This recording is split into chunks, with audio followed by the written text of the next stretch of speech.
नमस्कार सर्वांना, स्वागत आहे तुमचं आपल्या एका नवीन व्हिडिओमध्ये। तर बघा, मी 3 प्रकारच्या तवल्या घेतलेल्या आहेत। तर चला आता त्या तवल्या कशा स्वयंपाकासाठी तयार करायच्या आहेत तर ते बघूया। तर बघा, सर्वात प्रथम या 3 तवल्या घेतल्या आणि त्याच्यामध्ये थोडं थोडं पाणी टाकून या तवल्या स्वच्छ धुवून घेतल्या। काळं पाणी निघेपर्यंत स्वच्छ धुवून घेतल्या। 4 ते 5 पाण्याने मी या तवल्या स्वच्छ धुवून घेतलेल्या आहेत। तर बघा, मी 3 प्रकारच्या तवल्या आणलेल्या आहेत। तर एक भाजी आणि बिर्याणी बनवण्यासाठी आणलेली आहे, एक तवली दही जमवण्यासाठी आणलेली आहेत आणि एक जी तवली आहे तर त्याच्यामध्ये दूध आणि खीर बनवण्यासाठी आणलेली आहेत। तर चला आता ह्या तवल्या स्वच्छ धुवून झालेल्या आहेत। तर ह्या तवल्या आपल्याला अशा रात्रभर पाण्यामध्ये भिजत घालायच्या आहेत। तर बघा, आता मी ह्या तवल्या 12 तास पाण्यामध्ये भिजत घातलेल्या होत्या। तर आता सकाळी या तवल्या स्वच्छ धुवून घेणार आहे। तर बघा, ह्या अशा प्रकारे स्वच्छ धुवून घेतलेल्या आहेत आणि या पाण्यामधून परत एकदा काढून घेतलेल्या आहेत। तर बघा, आता हे तवल्या आपण स्वच्छ घासून घेणार आहोत। तर मी हे नारळाची घासणी आहे, तर त्या घासणीनेच इथं स्वच्छ घासून घेत आहे। याला सोप किंवा साबण आणि निरमा लावायचा नाही आहे, फक्त असं साध्या घासणीनंच या तवल्या सगळ्या स्वच्छ घासून घ्यायच्या आहेत। तरी मी ह्या तवल्या एक एक करून तिन्ही तवल्या स्वच्छ घासून घेतलेल्या आहेत आणि नंतर स्वच्छ पाण्याने ह्या तवल्या धुवून घेतलेल्या आहेत आणि आता मी याला उन्हामध्ये वाळवण्यासाठी ठेवणार आहे। तर बघा, मला एकच तवलीचं झाकण भेटलेलं आहे। जे 2 छोटे छोटे तवल्या आहेत ना, तर त्याचं झाकण मला बाजारामध्ये काही भेटलं नाही। मी खूप शोधलं परंतु नाही भेटलं। तर जाऊ द्या, असो, पुढच्या वेळेस बघेल, जर झाकण जर भेटलं तर खूपच चांगलं होईल, नाहीतर स्टीलचीच प्लेट याच्यावरती ठेवणार आहेत। तर बघा, आता अशा प्रकारे मी ह्या तवल्या स्वच्छ घासून घेतलेल्या आहेत। तर ही जी तवली आहे तर ही मी याच्यामध्ये दूध आणि खिरीसाठी ठेवणार आहेत।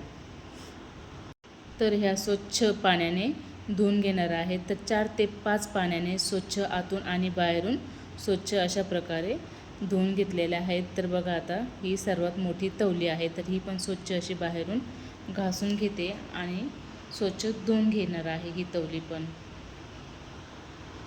आपले पूर्वीचे लोक तवलीचा स्वयंपाक करण्यासाठी उपयोग करायचे। आता पण बघा, म्हणजे खूप काही ठिकाणी शहरामध्ये पण तवलीचा उपयोग स्वयंपाकासाठी होत आहे। तवलीमधला स्वयंपाकाची चव वेगळीच असते, खूप स्वादिष्ट लागतो तवलीमधला स्वयंपाक। तर बघा, काळं पाणी निघेपर्यंत स्वच्छ धुवून घेतलेली आहे। तर जोपर्यंत नितळ पाणी निघत नाही तोपर्यंत मी ह्या तवल्या स्वच्छ धुवून घेतलेल्या आहेत। तर बघा, आता ही तवली स्वच्छ झालेली आहे। मला खूप दिवसांपासून तवली घेण्याची खूप इच्छा होती। तर गजानन मंदिरकडे जाताना मला ह्या तवल्या दिसल्या आणि मी ह्या तवल्या घेतल्या आणि माझी इच्छा पूर्ण झालेली आहे। तर बघा, आता मी ह्या तवलीमध्ये वेगवेगळ्या प्रकारचा स्वयंपाक करणार आहे आणि तुमच्यासोबत ती रेसिपी शेअर करणार आहे।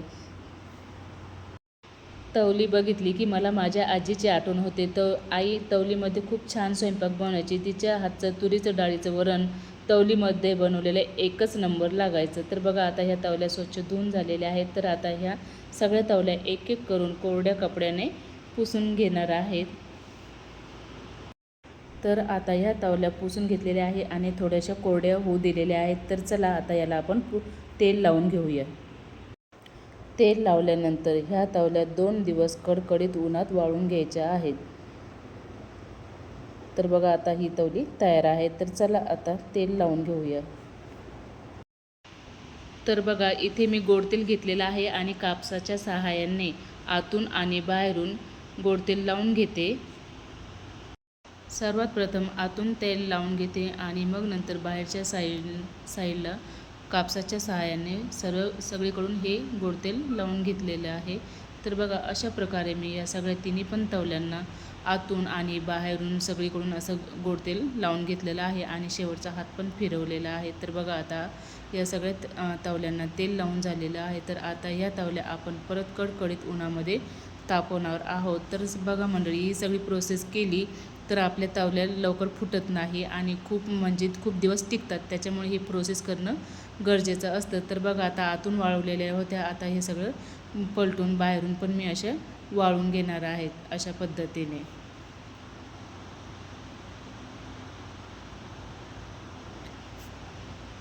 तर आता मी परत 12 तास इथे ह्या तवल्या वाळून घेतलेल्या आहेत। तर मंडळी, तुम्हाला तवल्या कशा वाटल्या मला कमेंट करून नक्की सांगा. मला तर खूपच आवडलेल्या आहेत ह्या तवल्या. तर बघा किती कडक ऊन पडलेलं आहेत आणि खूपच छान दृश्य. तर बघा आता इथं आपल्या तवल्या ह्या वाळलेल्या आहेत. तर आता याच्यामध्ये मी गरम पाणी करायचं आहे.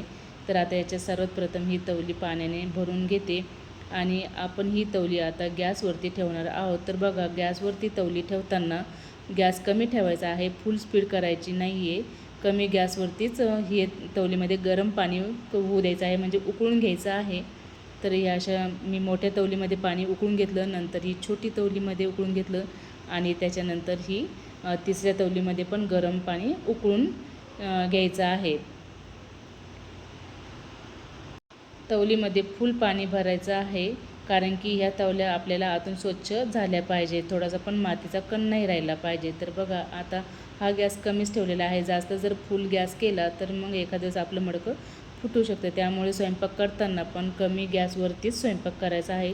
तर बघा आता हे पाणी उकळलेलं आहे आणि आता ही पाणी मी या टबमध्ये टाकून देते आणि ही तवली आता गरम पाण्याने स्वच्छ धुवून घेणार आहे. पाणी खूप गरम आहे, बघा वाफा पण निघत आहे. तर बघा आता ह्या झाकणामधून कसे बुडबुडे येत आहेत.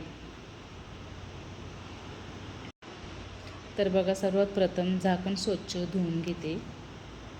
गरम पाणी आहे त्याच्यामुळे हात घालत नाही आहे मी. तर बघा मोठी तवली स्वच्छ धुवून झालेली आहे. तर आता ही जी तवली आहे तर याच्यामध्ये बघा मी दूध आणि खिरीसाठी ही तवली आणलेली आहे. तर आता ही तवली स्वच्छ गरम पाण्याने धुवून घेते. पाणी गरम असल्यामुळे ग्लासनेच पाणी टाकत आहे. तर बघा या अशा पद्धतीने स्वच्छ तवली धुवून घ्यायची आहे, आतून आणि बाहेरून पण स्वच्छ धुवून घ्यायचे आहे, म्हणजे मातीचा एकही कण नसला पाहिजे. तर बघा आता सर्वात प्रथम ह्या तवलीमध्ये मी भात शिजवणार आहे. म्हणजे भात जर काळा जर दिसला आपल्याला तर समजायचं तवली अजून तयार नाही आहे स्वयंपाक करण्यासाठी. म्हणजे कसं तांदूळ पांढरे असतात ना, त्यामुळे भातच शिजवणार आहे मी याच्यामध्ये. तर बघा आता ह्या तवल्या झालेल्या आहेत आपल्या रेडी.